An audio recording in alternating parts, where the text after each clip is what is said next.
There is nothing more elemental to the human experience than storytelling. We sit around campfires, head to the theater, and read new books to hear and see new stories. And we have since time began. The stories we tell are one of our strongest links to our past as a species, and one of the surest ways we know where we came from and can see where we're headed. This inspired Dr. Martin Puchner, a professor of English and comparative literature at Harvard University, to do a deep dive on the topic of storytelling in his book, The Written Word: The Power of Stories to Shape People, History, Civilization. What made me go down that rabbit hole was really an experience I think we all share, namely that we are living at this very unusual time where a true revolution in writing technology is changing how we communicate, how we exchange words, who writes and how we read. And that also changes what stories we tell and what we communicate. And so I wanted to look at the prehistory of our current moment and ask what happened at previous moments of new technological change coming along, moments like the introduction of the alphabet or paper or print, to get a little bit a better sense of what's happening all around us. For generations, stories were passed down through the oral tradition. So Puchner said he wanted to explore how those stories were saved by history in their written form. He said he found two main forms of documenting oral stories. The most likely way for an old story to stick around is to simply pass the test of time. What's amazing is that some of the first stories that emerged 4,000 years ago, that they would survive. And so, yes, one of the questions I asked is how did they survive? Because, of course, a lot of written stories were lost. So what makes the difference? And one thing I realized is that really the only way, or really the best way, to assure that a text survives is to make it relevant for each generation. There has to be almost this unbroken chain of generations caring about this text through education, through other means, to make a text survive, because once a text is not used, it tends to fall by the wayside. But Puchner says there are rare exceptions where stories may survive simply by being really, really lucky. One of the first texts I talk about is the Epic of Gilgamesh, written about 4,000 years ago on clay tablets, and it became a very prominent text for many hundreds of years.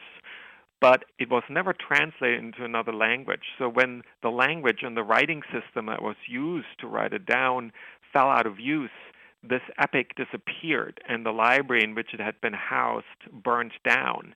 And normally the text would have been lost.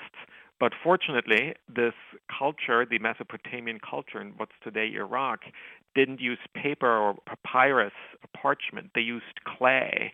And clay, when you burn it, it doesn't get destroyed. It gets harder. And that's why these clay tablets, they were buried underground, but they survived for 2,000 years and were dug up again in the 19th century. But that's a real exception of a text that disappears and gets rediscovered. For the most part, the great texts from the ancient world are still with us, like the Bible. They were used continually, and it's really the only way to ensure that a text survives. Puchner was also interested in examining how we got to be such a literate society in America. What he found was that it actually has a lot to do with the fact that the Bible was written down. Wanting to pass on unlimited access to the Bible to their children, the Puritans set up systems of education to teach children to read. But the Puritans aren't solely responsible for how central literacy has been in America. I have a chapter on Benjamin Franklin, who is fascinating to me, not just because he's one of the signatories of the Declaration of Independence, but also because, and this is again very much written for the background of what's happening today, once I started to think about what Franklin did, I realized that he really put together the most up-to-date media empire of his day that included paper mills, print shops. Of course, he was a printer by profession. Newspapers, he even owned or controlled the postal road as Postmaster General. The postal roads on which printed matter was transported across the 13 colonies.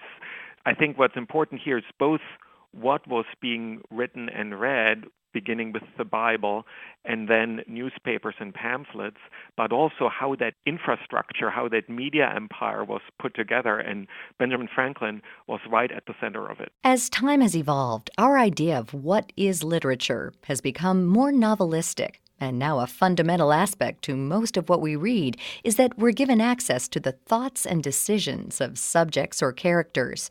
Puchner says that is a modern technique used to give our stories a sense of relatability. That introspection you mentioned actually wasn't always important in literature. It emerged really only about 1,000 years ago when the first novels emerged.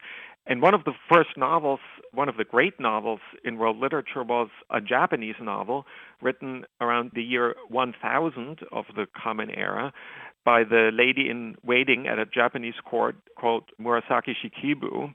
And she described this very rarefied and elite court culture of the court of Japan in great detail and with great psychological insight. She was really interested in what was going on in the minds of these characters.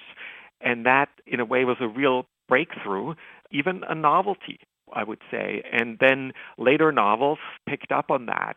So I agree, the sense of sophisticated introspection, interest in psychological subtleties is now really part of what we think of as the great achievements of literature. And no modern story has made a splash bigger than the story of Harry Potter.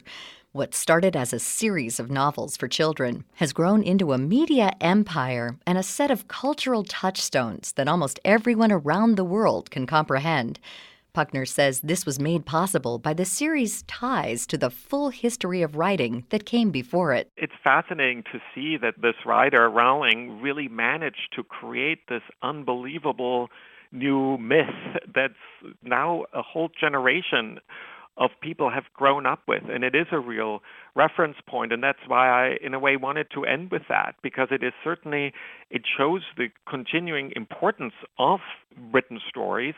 As a writer, she did something really interesting, namely she gathered all kinds of elements from medieval literature, from romance literature, and concocted something new out of these elements, out of these known elements, and I think she did that very skillfully. For more of the history of the written word and our increased access to it, Dr. Martin Puchner's book, The Written Word, is available now.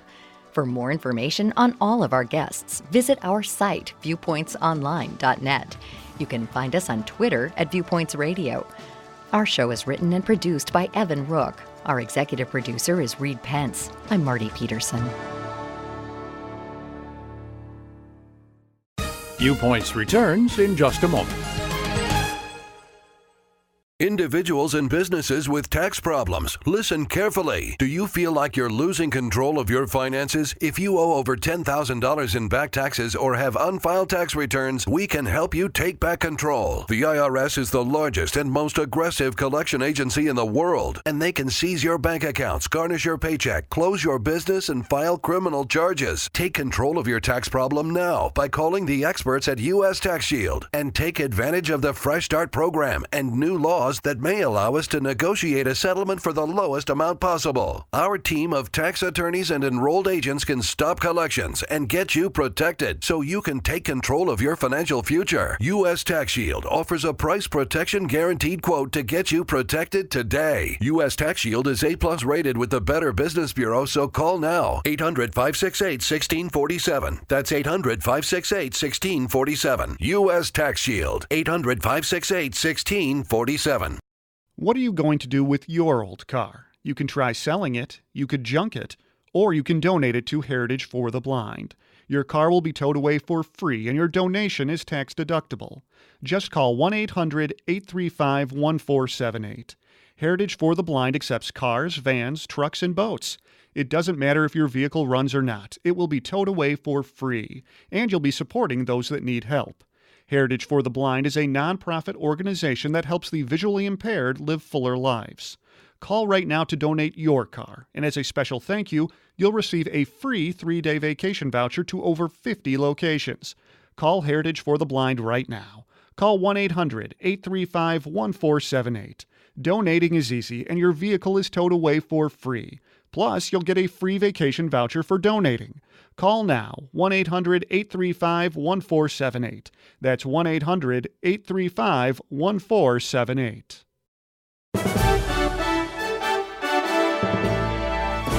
And that's Viewpoints for this week. Viewpoints is a production of Mediatrax Communications.